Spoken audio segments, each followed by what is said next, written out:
Hello. I hope you can hear me now. Candy's my test subject. But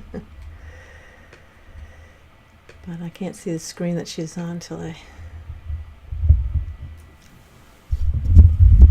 This.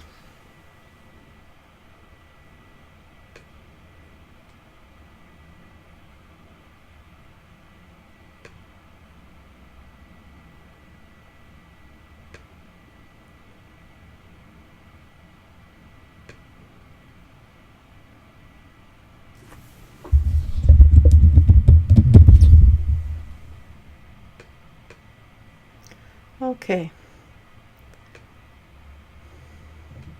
Candy, can you hear me? Okay, so we had a false start here with one of my friends let me know that the Okay, so we had a false start here with the microphone was working. Well, wasn't working. Well, it is now. Let me know that the So I'm going to turn my volume down so I can't hear myself.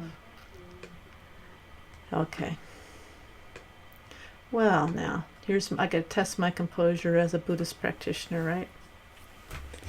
So, I'm starting over in the topic of today's talk, so I lost all the sort of things that I put on the other link for you. So I'm going to start from the top and say that my topic is finding joy in meditation practice. Of course, we're doing things in a Buddhist framework. I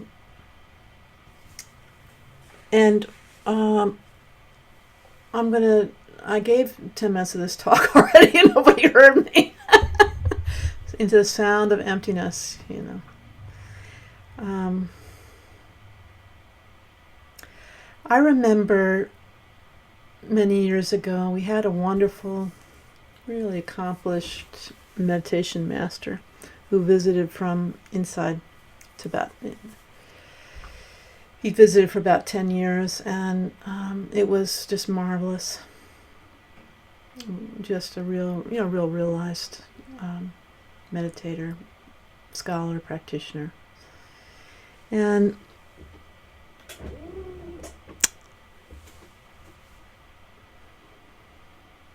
he emphasized joy. I've never heard any other Lama emphasize joy so much. And I think what I saw in him was he was looking at us.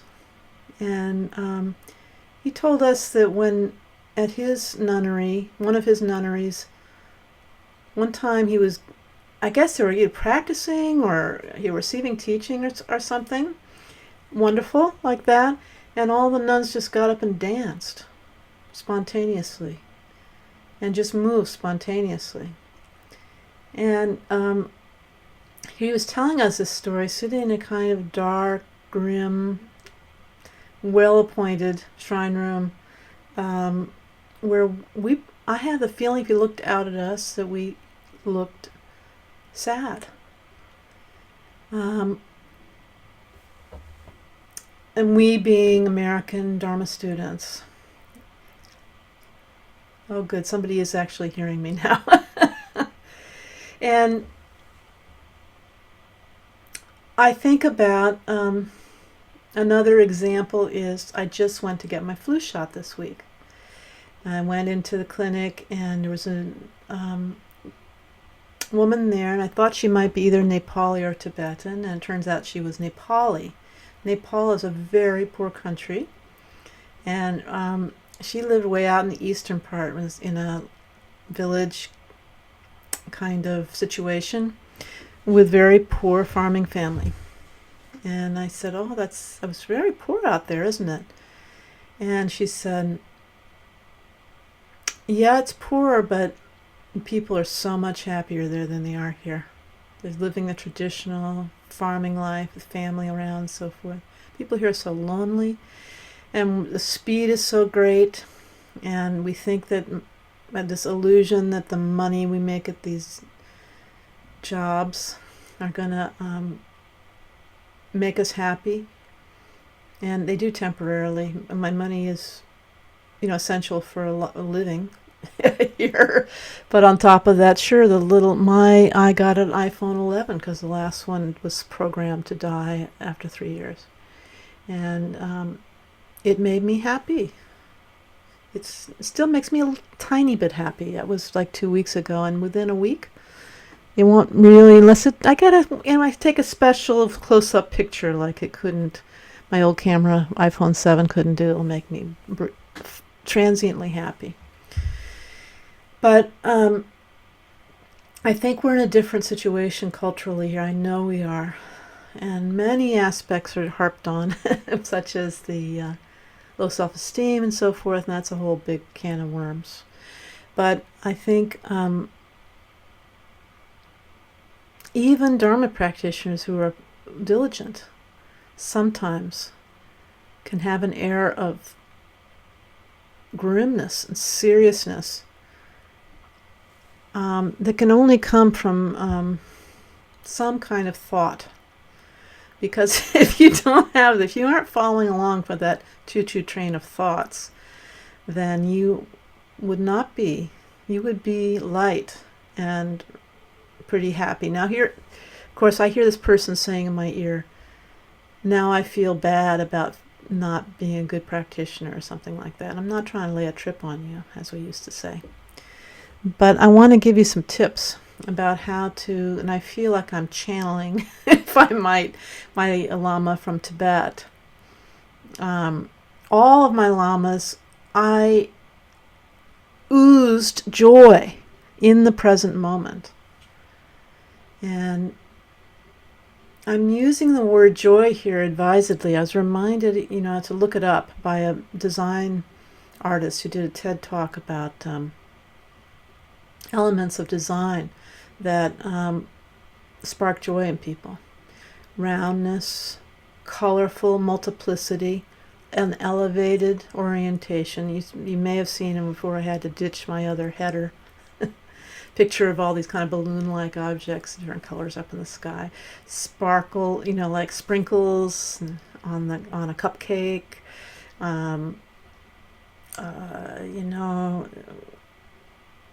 So many things like that.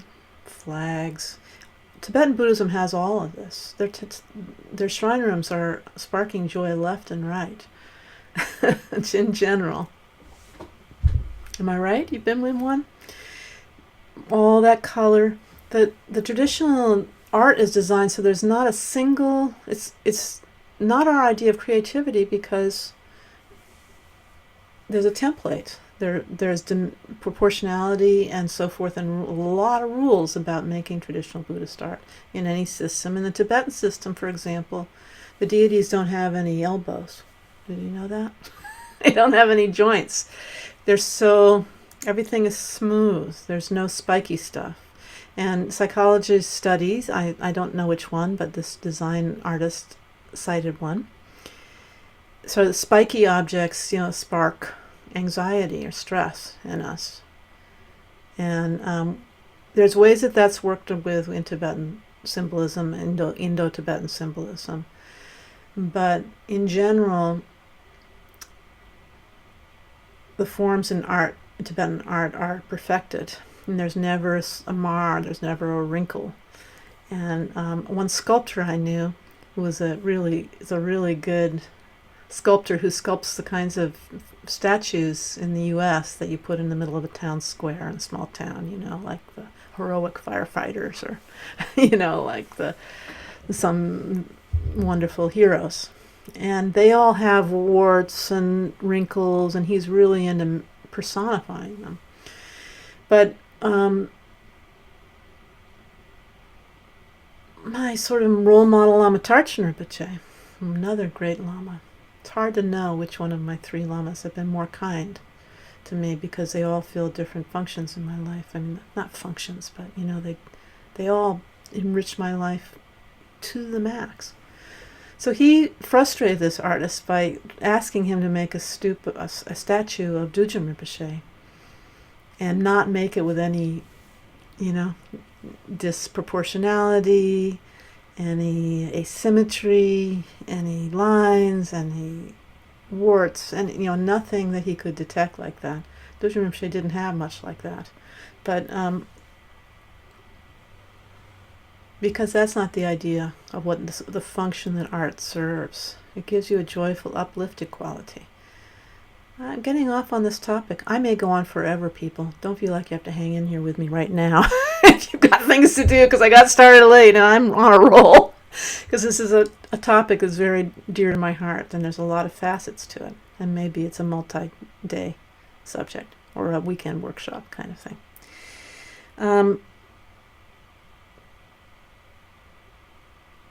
I saw this weekend, I don't know if any of you watched Longso Khyentse Rinpoche's teachings on view, meditation, conduct that I think he did from Australia this weekend. It was live streamed like a rock concert. It was fantastic. And he was saying, oh, there's a kind of Buddhists, like modern Western kind of Buddhists who just want to sit. Oh, that's nice. That's acceptable. And he was joking, it's mostly like British people that want to do that. And things are, some parts of, the way that traditional Tibetan Dharma comes to us are acceptable, and some are unacceptable. Is this acceptable or is it unacceptable? I'm wearing the traditional robes. Well, anyway.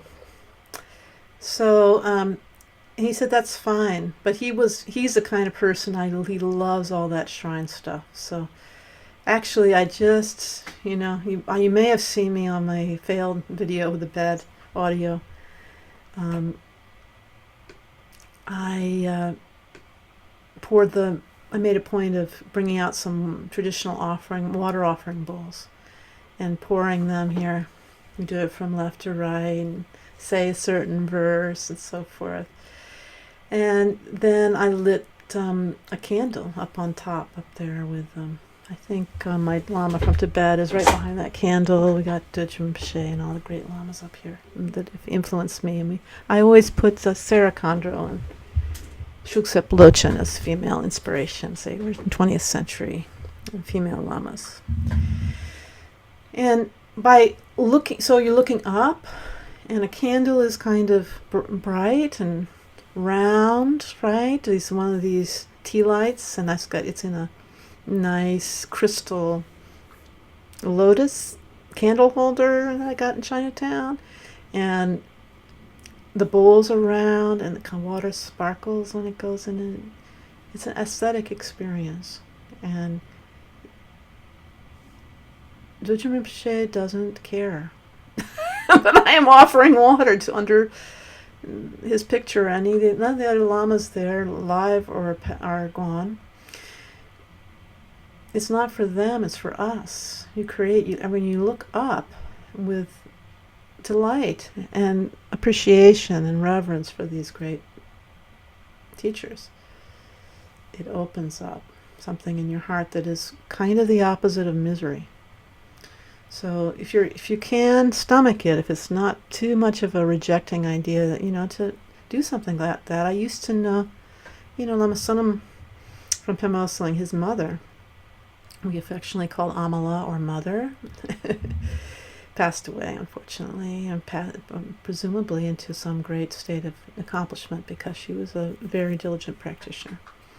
And she, if you couldn't help but notice if you went to their house, that there'd be like glasses of milk sitting around on the, or whatever she received, some of it was like offered, or maybe some more was offered than she even received, and put on the windowsills around in a regular glass, no formality there, and just offered from the heart.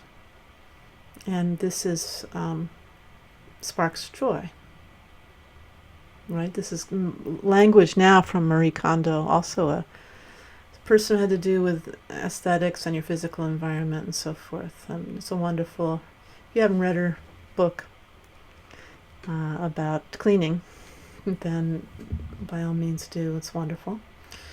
And bring in what you like and leave the rest. So those are some like outer aspects of bringing joy into our practice that I want to touch on. And the next aspect, it has to do with breaking the chain of misery So this is something we all do as any kind of Buddhist practitioner. Well, meditation isn't stressed in all traditions, but something like this is that cuts through the choo-choo train. Okay, the choo-choo train of thoughts. And there's actually many choo-choo trains. I'm quite sure I'm not unique in this. When I first sat down to meditate, 30 years ago or whatever, I saw lines and lines and lines of thoughts. You know, one of the beautiful things that Pema Chodron brought into the common vernacular is this idea of a storyline, because that's it. It's like a line. I'm saying choo-choo train, but one thought follows another, so they become entrenched, and like dense threads just clouding up your mind.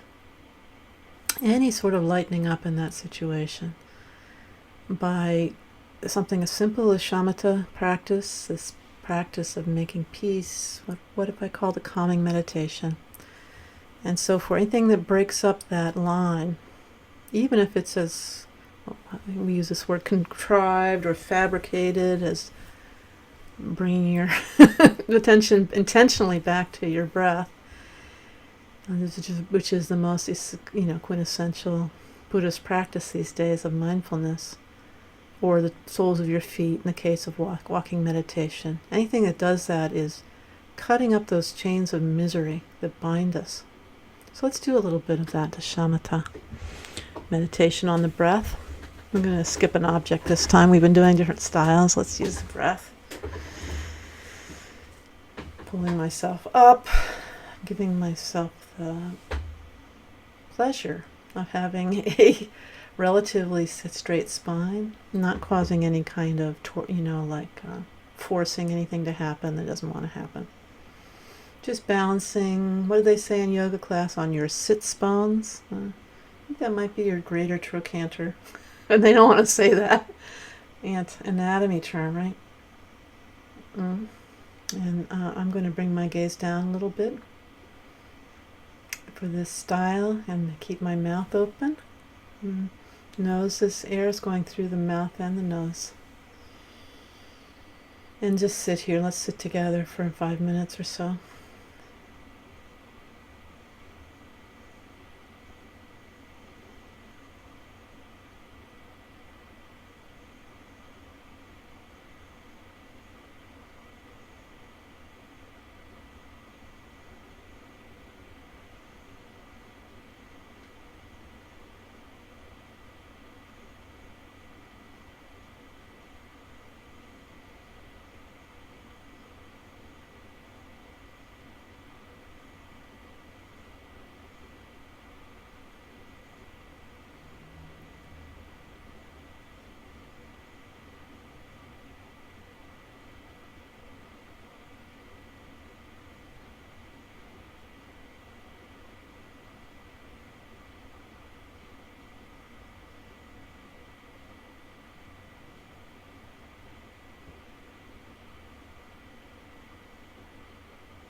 Okay.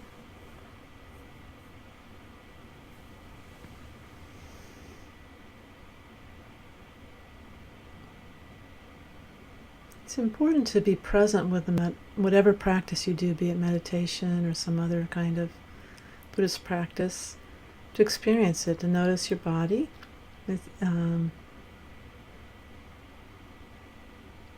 what's going on for you,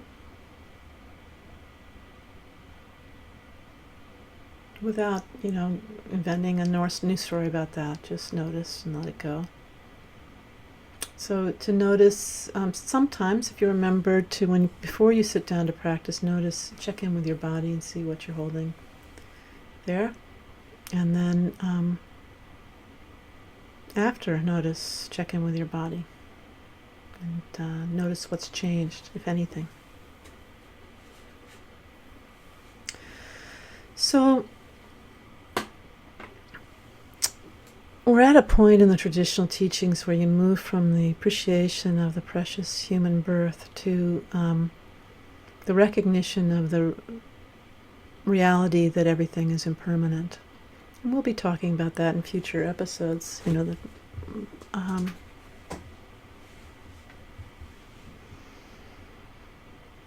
But this transition here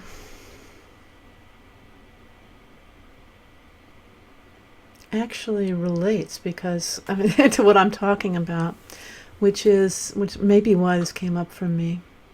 Partly was because I had a hard week last week.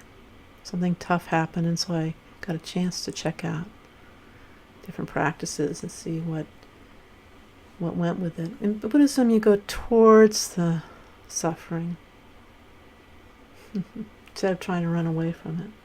So that's what makes a Buddhist practice like a Buddhist practice. Like accepting, first of all, this precious human body is like a little mammal that has all the has physical reactions and neurological reactions to what's going on, and to traumas and bad things that happen, unwanted things. Again, we're always chasing after desirable things and trying to push away things we don't want to happen. And yet again and again, this is the next realization. Nothing lasts. So these meditation masters,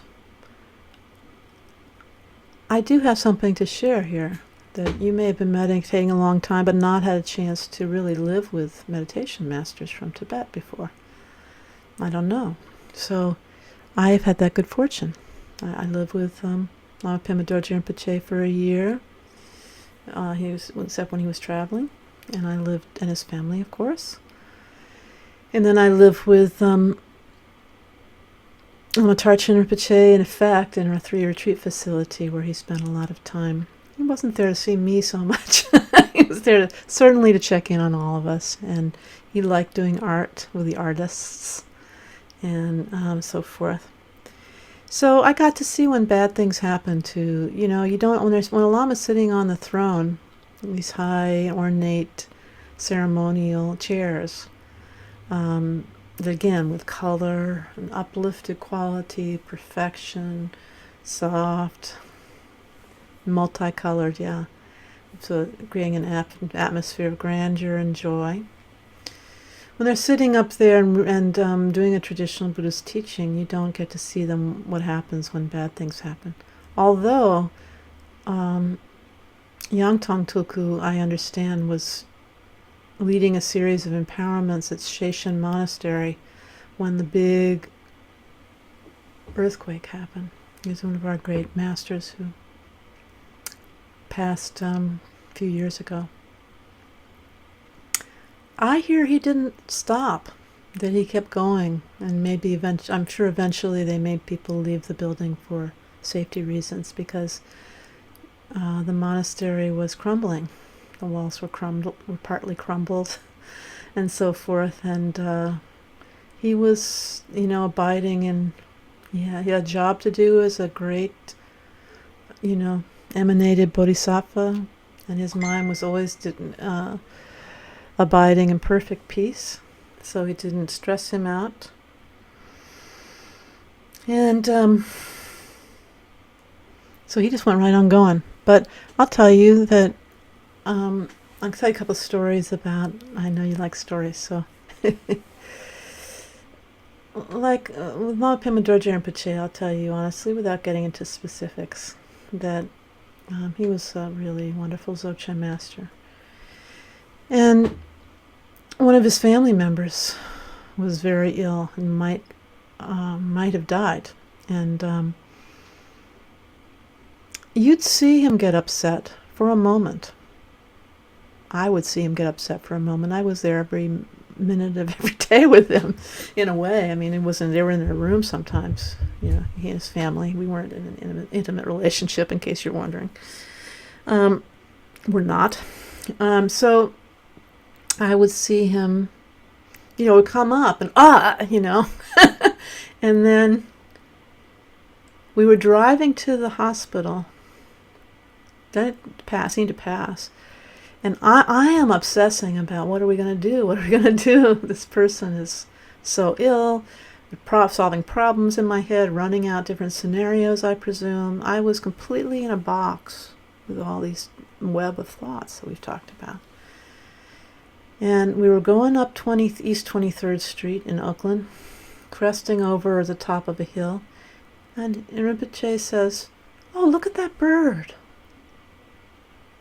It was such a teaching moment. Like, I could no more have seen a beautiful bird at that time than flown to the moon. It was completely beyond my development at that stage. I might be now, I don't know. I think I'd be better now. I like to think that. Better in the sense of being present with what is right now. And not harping on things. Perseverating, there's this word called perseverating in psychology, which is mostly used and applied to people with like schizophrenia and mental diseases, where they go on coming back to the same subject again and again and again. You know, like you think, oh, that was an interesting subject, and I could talk to this person, and then as a nurse, I'm a retired nurse, you'll see this. And then it comes back again and again and again. It's not Alzheimer's. It's a cyclical thinking. So, but we have that in a different style, different degree, right? Perseverating. So, I think, given my late start time, because of technical difficulties, I'm going to, I have a lot more to say, so I'm going to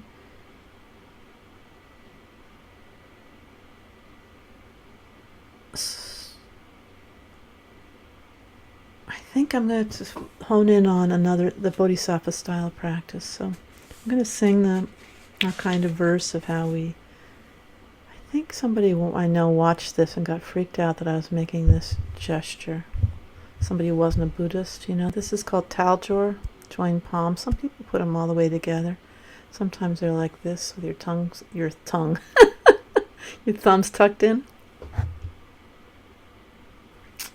So it looks familiar, doesn't it? So there was there can be, if you're raised Catholic, or I wasn't raised Christian, you know. I remember meeting a Tibetan woman at a Pema Osaling retreat center once when the Great Lama was visiting. She said what's the name of the little boys at the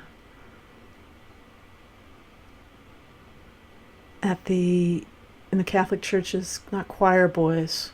What are they called? You know what I mean. The little boy, she said, and she thought of the young people who were dressed in their Dharma robes and doing this kind of gesture and so forth very nicely, were looking like Catholic, choir boys, not, And that was a big turnoff for her. She was Tibetan, she was raised Catholic, or when she went to Catholic school. So I can only imagine if you have negative associations with your religion of origin, then it wouldn't be so nice to see me doing this, but tough nookies. Almonds, the three precious jewels pools and the three roots. I go for refuge to these zones of refuge. I spark the bodhicitta as supreme awakening, so I may place all beings in enlightenment. So if we have taken that vow, and that, so you can see here, this is in the order of the vows we take, our promises we make in Buddhism.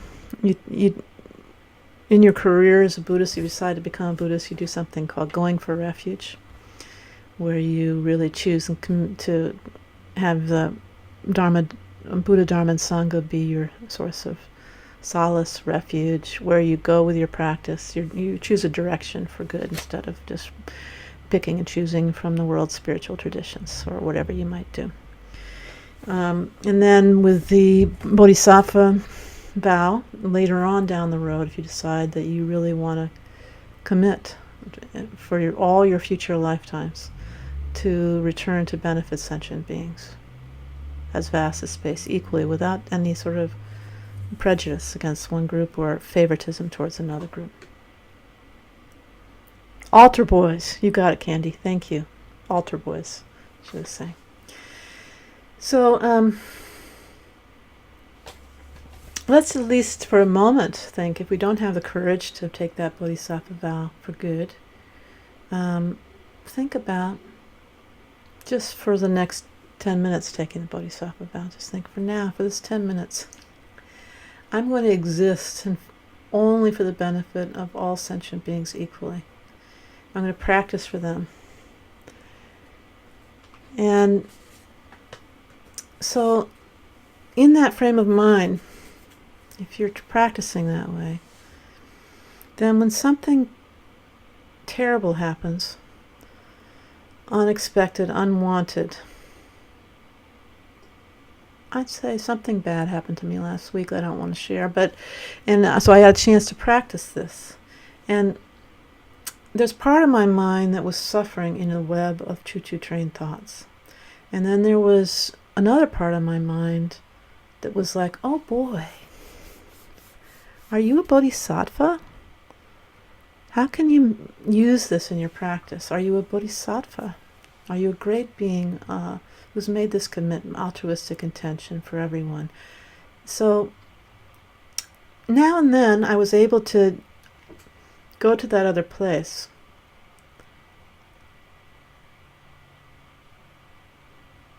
And I was practicing Tonglen, the sending and taking practice that is made so famous by Pamit Chödrön and others.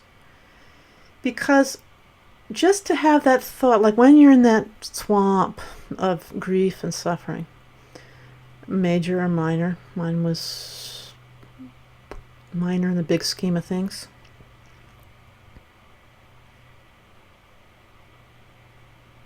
It's like a hot little den of doom, right? And then if you think in that moment, how many other people and animals around me are experiencing grief and loss? For something they'd hoped for, someone they'd hoped would live forever, but something changed and they lost that. And I imagine all sentient beings arrayed in a vast circle, all the way out. You know, in ancient India, the world was flat. Easy to visualize all sentient beings. Right now we have this whole multidimensionality to it. And then the universe, however many sentient beings there are elsewhere in the universe. And you wonder how many of them have experienced, how many of them are experiencing it right now. And it's not to minimize what you're experiencing. Your animal, mammalian self experiences that physically. You'll get the, they'll call it psychomotor retardation in psychology speak. You'll slow down, you'll want to go to bed. If it's not tinged with anxiety, you'll want to, you'll feel in your body, maybe your heart, a certain area or wherever you feel grief and loss. You won't want to do anything, you'll have a sad expression. That could be I remember telling one of my lamas, Lama Yeshe Wammo, a couple years after I'd started practicing in Tibetan Buddhism, like Vajrayana Buddhism, that I noticed that there's a part of me, even when I was depressed, and I was still suffering from depression for a few years into my practice career, intermittently, and chronically intermittently. And I said, even when there's some part of me that's depressed, that I'm totally depressed, I look like a depressed person, I want to lie in bed and pull the covers up over my head and all that. There's part of me that's okay. And so, we make up this sense, we take all these different things. Part of you's okay, part of you has indigestion, part of you is appreciating the comedy on the television. There's all sorts of, and we construct a central theme that we call self. And then we plow through with that, making it, saying, this is me, and this is real, and this is my storyline, and I'm suffering so much, and it hurts so bad. And, but there's many, many other facets of you that are not that animal who's experienced the shock as well. And those other, I'm going to say Sydneys, that's my birth name, right? The other Sydneys, the other Udrins, they feel compassion for that poor creature that didn't expect anything to ever end, didn't expect things not to go her way. And there's a lot of love that can come out. So you can kind of look inward when you're meditating. Let's do this. I think we'll do that. It's probably going to go to 7:10. And if you need to go, my friends who I love being here, don't feel obligated to stay, but because we want to do our closing Amitabha practice too. But I'd like you to look back at your, sit and meditate, and then sort of project your awareness out here, looking back at yourself.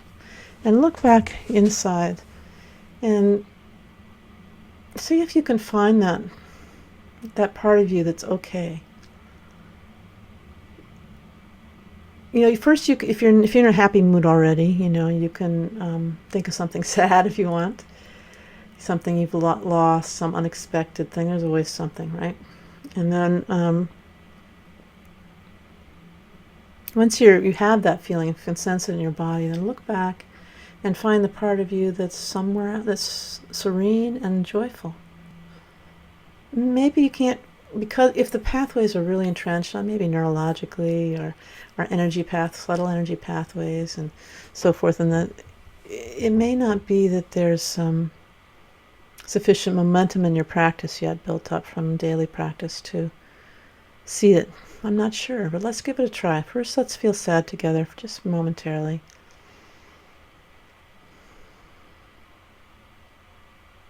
Here for me, down here. Down here.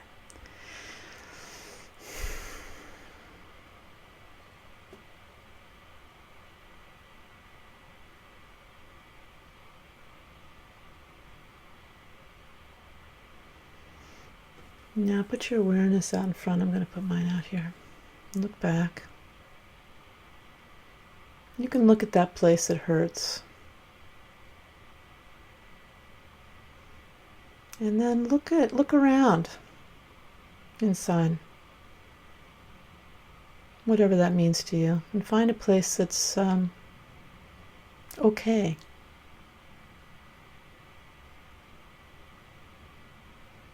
For me right now there's some kind of beacon of light there for me that I didn't even know was there.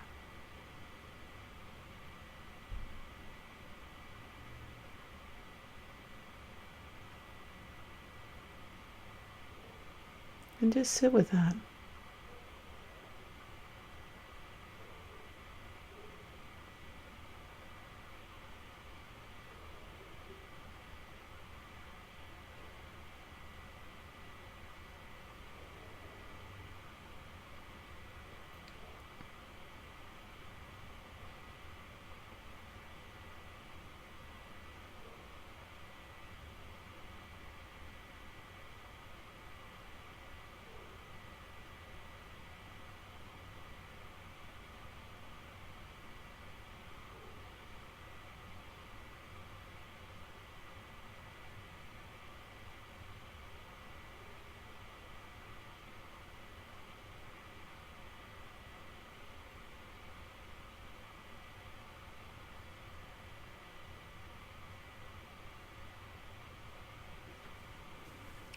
I get a kind of sensation of my eyes are secretly smiling. Hard to describe, but like there's a sense of like the corners of my eyes going up a little bit internally. That part that's serene, joyful, even. And then you can be like Lama Pema Dorje Rinpoche. I'm not saying this is not a traditional Buddhist exercise exactly. There's some that are similar, but you can be like Lama Pema Dorje Rinpoche, who saw that bird. You're awake and you're present with holding your wounded mammal, and then also with this aspirational bodhisattva who loves everyone equally. It's totally present. Maybe he's beaming out some kind of light. And so along those lines, I think we should go to... I'm going to try to insert an image here and see what happens. I think I can switch and then bring... Wow, it really worked. Amazing. I'm getting so techie. As long as now that I have audio, I can do that. This is Chenrezig, and he's the sort of the epitome of a bodhisattva in the Tibetan iconography. So what do we have here? We have a beautiful lotus. He's holding, between his hands, in his hands he's holding a jewel, probably a wish-fulfilling jewel. So he's two of his arms are down here holding this. Two of his arms are like this. And then we have the Amala rosary here. And this is the self-visualization for the Amitabha practice we've been doing. This is Amitabha. And this is, Chenrezig. And in front is red Amitabha Buddha. So let's try just taking a moment and visualizing ourselves as Amitabha. I'm sorry, Chenrezig. This is Chenrezig, white. It says, in this instant I'm a white bodhisattva with one face, four arms, and two palms together. In the right hand is a mala, in the left a lotus. I'm seated cross-legged on a sun and moon.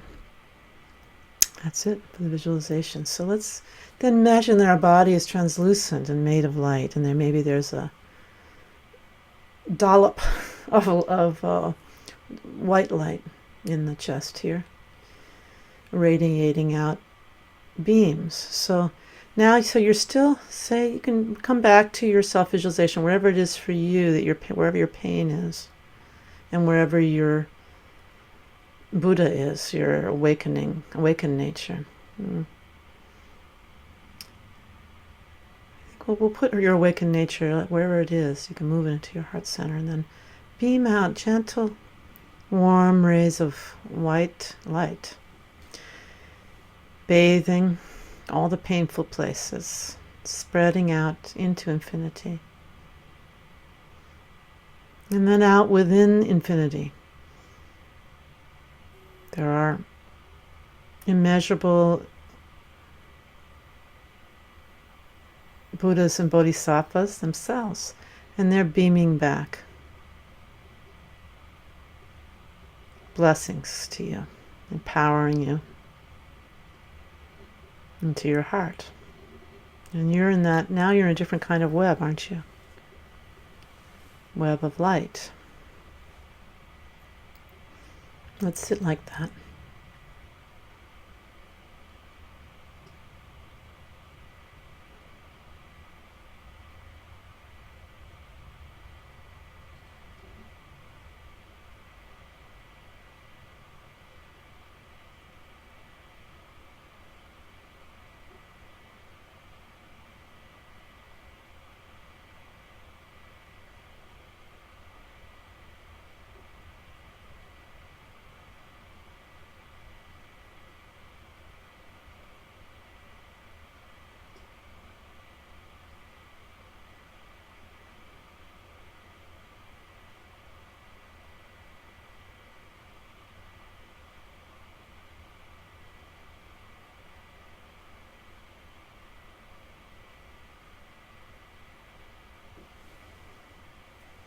So naturally, the suffering lessens.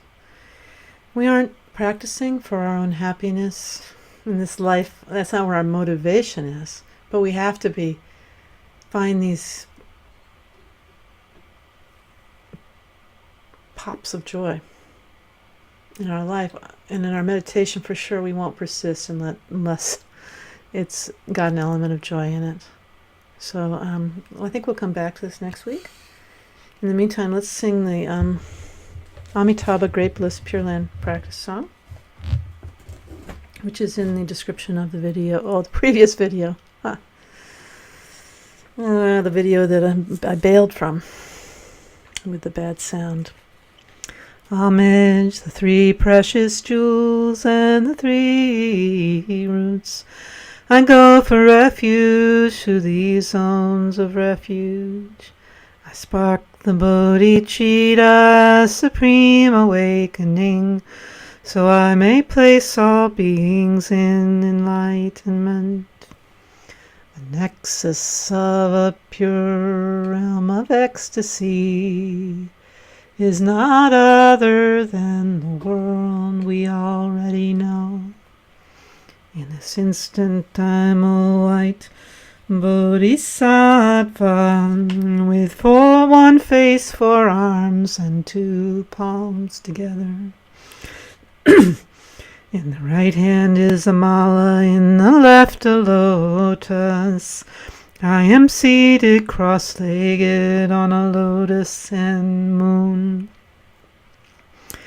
In front on his own lotus and the moon seat is the protector Amitabha, red complected. 1 face, 2 arms in meditation mudra. He wears Dharma robes and holds an alms bowl.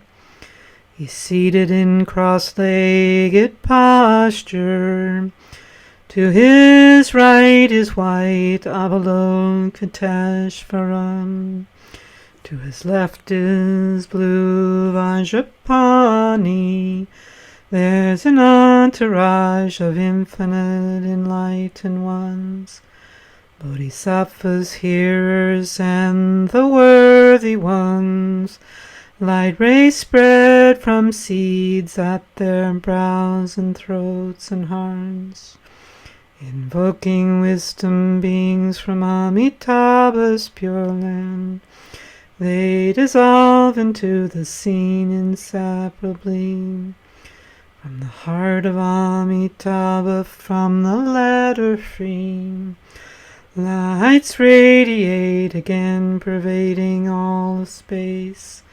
All beings are cleared of wrongdoing and hindrances, and freed up from deep reoccurring suffering. Om Ami Dewa Shri, Om Ami Dewa Shri, Om Ami Dewa Shri.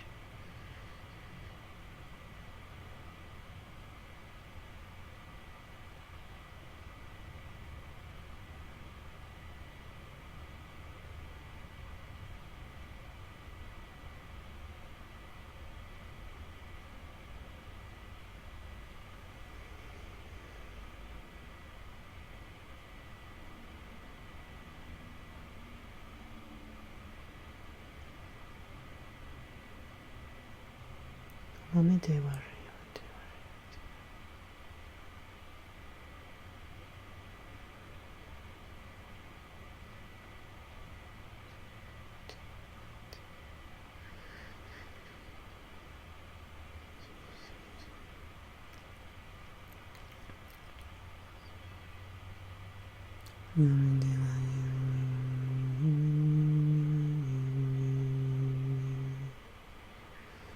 Om Ami Dewa.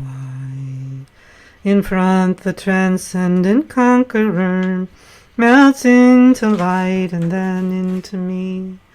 This body of mine dissolves like a sky rainbow, becoming unified emptiness and light.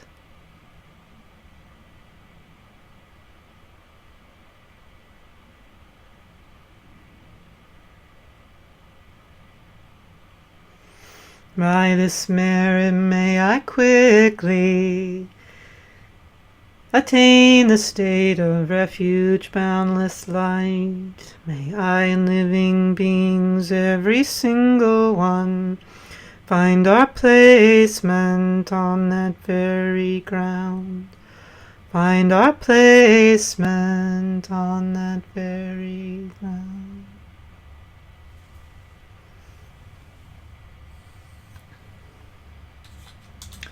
Thank you for coming and following me along through the chaos and finding the next video and so forth. Hey, now I know how to put up pictures and it worked. Yay! So that's the upper one is Chenrezig and the lower is Amitabha. And to his right is white, Avalokiteshvara. To his left is blue Vajrapani. Okay, so we're Chenrezig, the top figure. Frontal is this red Buddha, symbolizing the transformation of desire into discriminating awareness.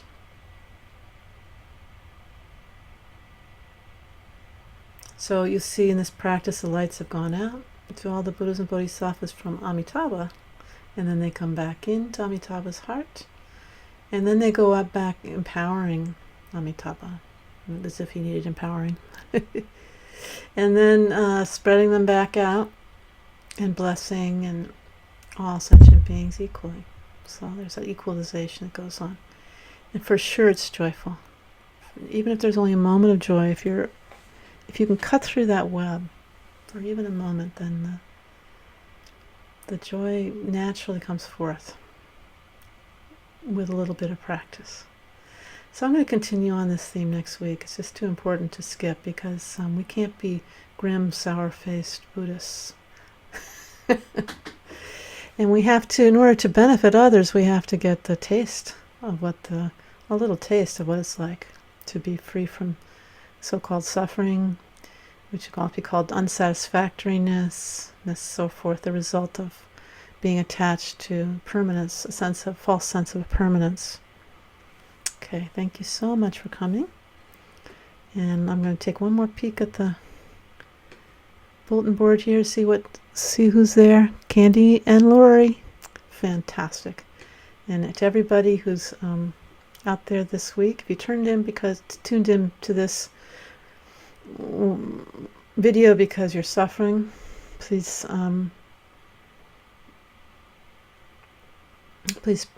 just practice any of the things I've taught today and get a little bit of relief, a little cutting through, and slowly those windows of serenity and joy will open up, even in the hard times. All right? Good night, everybody.